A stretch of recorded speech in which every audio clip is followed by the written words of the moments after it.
So you've inevitably seen this build somewhere at this point because, I'll be honest with you, it's quite unhinged. Now, before you go screaming that it's OP and it needs to get nerfed, understand that this is actually a very interesting to build around mechanism in the game with a lot more nuance to it than I think that people are giving it credit for. And rather than waste your time, let me just go ahead and run the Maulwood. It'll kind of speak for itself. I'll have timestamps down below so you can check out the gear and the skill tree, although there's not much going on in the skill tree. And I'll try to break down the mechanics. It's not super complicated, it just has a lot of depth. So if you're here to watch probably the most ridiculous build you've seen in Diablo 4 yet, stick around.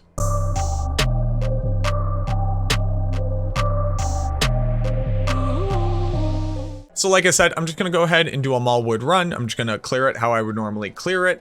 And when I get to my first pack with any real density, you'll come to understand what we're talking about here. So we got some trees and we got our blood mist and okay. All right, that was kind of cool.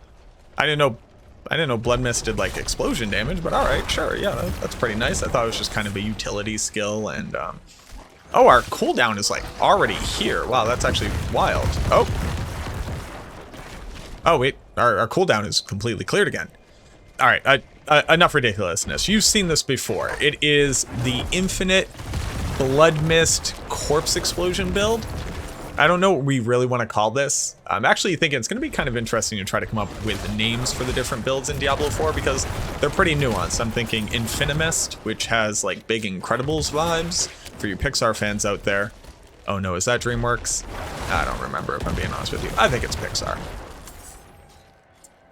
But Infinimist or Infinity Corpse Explosion, something along those lines. But yeah, we have a pretty interesting build here. One that, again, kind of looks pretty nutty, but the nuance of how you build it and how you go about gearing for it and the aspects that you need make it interesting enough where I don't think it just needs to get the ban hammer immediately. Predominantly, it is still just a Corpse Explosion Blood Surge build. You use Corpse Explosion. The Blood Mist is actually proccing our Corpse Explosions. That's what's going on there. And then whenever Blood Mist procs a Corpse Explosion, it reduces your cooldown on Blood Mist. And during Blood Mist, you're completely immune. You can't be targeted. You're unstoppable. Although you're not really unstoppable. You're lowercase u unstoppable. It doesn't actually give you the unstoppable status effect. You are immune, capital I immune. This means that you can't be targeted, can't be dealt damage, you won't take AoE damage or anything like that. You can't be crowd controlled, etc. During this time, you don't take damage. It actually goes a little bit further than that as well. Not only do you not take damage, but you stop taking sources of poison damage that were already on you. And I would assume bleed as well, although we can't really check that until we can get into the PvP zones. But it's pretty cool. You get this like near permanent blood mist effect if you have enough corpses on the ground, which you'll find that you often don't have enough corpses. It's kind of the problem with the Necromancer. When there's enough density, you shred. And then when there isn't enough density, you look kind of slow. You don't necessarily look like you're really outputting that much. But I will say, again, the moment that there's any density at all, this build is nutty. It requires a specific affix or a specific legendary aspect. And I would also argue that it technically doesn't do well. This is a cursed shrine. If you notice, the shrine's gone from my minimap. That's a cool little tip. There we go. Actually a cursed shrine. That's how you know 100% of the time. But cursed shrines are a really good example of why this build is kind of gross in any overworld, open world content. Other than the world boss, which I found this one didn't really bring a lot to the table. Great survivability, don't get me wrong, but when there aren't a lot of corpses, you'll notice that your cooldown's still long, you're not putting out a ton of damage, and you have to rely a lot more on Blood Surge to get the job done. So all of this works because of this aspect right here. Blood Mist triggers your corpse explosion on surrounding corpses. When Blood Mist detonates a corpse, its cooldown is reduced by an amount. It rolls between 0.5 and 1.5. That means if you put it onto an amulet with max stacks, you'll reduce it by a 2.25 duration every single time. And if you put it onto a two-handed weapon, it is a 3-second duration. This is an offensive aspect, so I personally gambled for it on gloves after dropping it off of the World Ashava boss. So I've picked up 2 of these, and I've had to imprint them twice. The second aspect that I think is key to make this better than it currently is, and then this is the only other thing I'll show you before we get into the skills, and then we'll come back to our gear, is the aspect of Blood Soaked. So this says that Blood Mist leaves a trail that lasts for 4 seconds and deals a pittance of shadow damage per second, although that does have a little bit of overlap with a permanent shadow darkness build that I was thinking about making, but we'll get to that in a different video at a different point. The big thing here is that it says the movement speed is no longer reduced while Blood Mist is active. Now let's get to the skill tree and you'll understand why that's important. Blood Mist is a skill that says you become a Bloody Mist, you become immune. Immune right there says character cannot be damaged, all negative effects are removed and prevented. Your movement speed is reduced by 20%, and you deal 2% of your weapon damage to enemies, and you heal for a 0.5% of your maximum life. So, not too bad. It's kind of an escape button and a little bit of a survivability tool. The enhancement says that when you recast a skill that overpowers, reduce its cooldown by 2 seconds. And then this is the thing that really brings it together.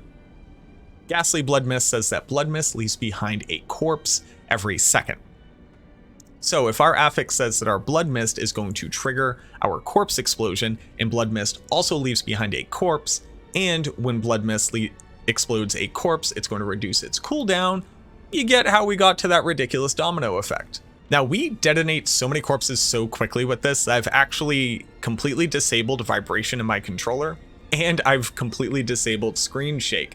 If I recorded this with the screen shake that you typically have, you wouldn't have been able to see anything. You would have assumed that my GPU was literally tearing itself apart. It's that aggressive, and the vibration was starting to hurt my hands-on controller. What else do we do in the build to be able to enable this thing? Because I kept bringing up the fact that running out of corpses is kind of a problem, and as you'll notice with any corpse explosion based build on Necromancer, which is just about all of them, other than some forms of Bone Spear that I'm kind of messing around with, the name of the game is making as many corpses as possible. So to that end, to be able to start the domino effect, be able to use everything as efficiently as I want, we are still using Acolyte's Reap with 1 point into Reap itself. We are maxing out Blood Surge. You'll remember that since Blood Surge can overpower, this will be triggering our whenever we overpower, reduce Blood Mist cooldown, because sometimes you don't hit enough corpses. We want to be able to get into the next Blood Mist as soon as possible, lest we ever be in the mortal realm in full ethereal at the point of which monsters could actually touch us, and that's just a no-go on this build. We then max out Corpse Explosion, because if Blood Mist is going to be triggering our Corpse Explosion, we want to be doing as much damage as possible, and then we build down into Plagued Corpse Explosion. This is going to be super duper important for us to be able to do any damage at all to elite and boss monsters with this setup, because just like every other Necromancer setup, we are really good at density destroying and then suffer against single targets, and this means that we're getting a triple dip on efficiency of kill speed with our corpse explosions whenever we have corpse tendrils up. So you'll notice that we build all the way down to corpse tendrils with only 1 point, and then we build into Plagued Corpse Explosion to do the same trick, get vulnerable, slow, and stun onto the target. So we triple dip on Plagued Corpse Explosion. They go hand in hand. Eventually I won't have to explain this anymore. For the rest of our build, you're going to say, wow, you don't really have a lot of skills, and we just don't. I put a single point into Grim Harvest because it's required, but it's also nice to get that essence. When we come out of Corpse Explosion from our Infinite Blood Mist, we'll always have enough essence to be able to cast our Blood Surge, which should kill the next monster, being able to set up our next cacophony of Blood Mist procs. But we also want to get Fueled by Death. 2 points into Fueled by Death means that every time that we trigger Corpse Explosion, we are sitting at a steady additional 8% damage across the board, so that the entirety of the Blood Mist is effectively just an 8% more effective Blood Mist domino effect. But you really don't have enough points for anything else, and I don't think that you would realistically build into anything else. Now, this is going to look drastically different in the endgame, do not get me wrong, but at least for the beta, if you find this aspect, this is probably the best that you're going to do. Now let's go over the Book of the Dead, because there's some interesting choices there, and then we'll go over the rest of the gear that I have to help support this. For Book of the Dead, we're using Reapers. Why? Because Reapers say that they create corpses, and we need corpses. Seems like a pretty easy fit. I don't think that there's any other skeleton combination that you would really use here. This is the one that makes the most sense. After that, we are sacrificing Cold Mages to be able to get increased damage to vulnerable targets. You could go with Bone Mages so that you can get increased overpower damage across the board, but we're only overpowering a fifth of the time when we're using Blood Surge, and sometimes we'll overpower on other things, but that's completely random.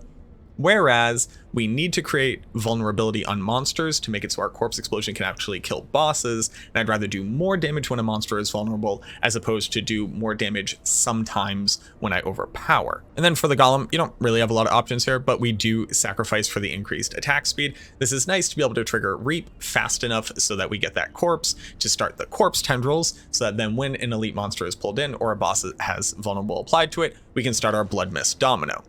Everything that we're doing here is to make it so that we can transition into infinite Blood Mist as fast as possible, as efficiently as possible, and as often as possible, because, well, you saw it, it's absolutely bananas, but also it's our only way to keep up consistent DPS on this build. We aren't a glass cannon in a traditional sense because we're literally unkillable, but our damage output is very, very fragile. It is difficult to keep it up when monsters are spread out. That's why the Reapers help us. That's why Reap helps us. You'll notice that we have kind of a theme here of trying to create corpses as often as we can. For the rest of our gear, we have some pretty interesting aspects, and you may not necessarily understand it immediately, but it will make sense. So we have increased crowd control duration here. That means that our corpse tendrils, which is applying slow and stun, is going to last for longer, giving us a bigger window to do stronger corpse explosions against that target. We have maximum number of skeletons increased by 2. This gives us more Reapers, meaning they are more likely to per second generate a corpse. So we are effectively getting more corpse farmers for us by using this aspect over a different one. We've seen the Blood Mist one. The barrier when you damage an elite is only there to be able to proc having 31% increased damage when you have a barrier. This is another way of scaling our damage against elite and boss monsters so we can actually output good enough DPS to kill them before we inevitably run out of corpses. These boots don't do anything. I didn't quite read Blood Mist initially. I thought that immune would count as unstoppable, and it doesn't. They are two different effects. That's why I was explaining it during the gameplay. We aren't unstoppable, we just don't have collision, and we are immune, which is different. I wish that this did apply though, because that would go even further to make it a better build, but you know, you can't get everything that you want. We're still using Consuming a Corpse. It's going to increase the damage of our next core skill. Every time we come out of Blood Mist, we're typically going to be doing an empowered Blood Surge, which is going to gain even more damage from this, and then from a secondary aspect that we have on our weapon. We also already explained the secondary Blood Mist kind of nice to have aspect here, and then on our weapon we are using the skills deal more damage based off of how much natural resource that you have. So when we come out of our Blood Mist having gained all the essence back from our corpse explosion generating essence on use, then we are going to also be max stack for our corpse explosion, increasing our core skill damage, meaning that we're going to get the full 60% benefit here and the full 62% benefit here. So our Blood Surge is doing 262% of its total damage, and that's not including any sources of vulnerable, crowd control damage increase, or overpower. And yeah, it's kind of a simple build, but again, trying to solve for issues against elite monsters and boss monsters, as well as just generating enough corpses in general, I feel like it's going to be a common theme for the Necromancer, which is good. It's good that there's something that you need to be challenged in your theory crafting and build creating, and I'm excited to try to overcome those issues on the build.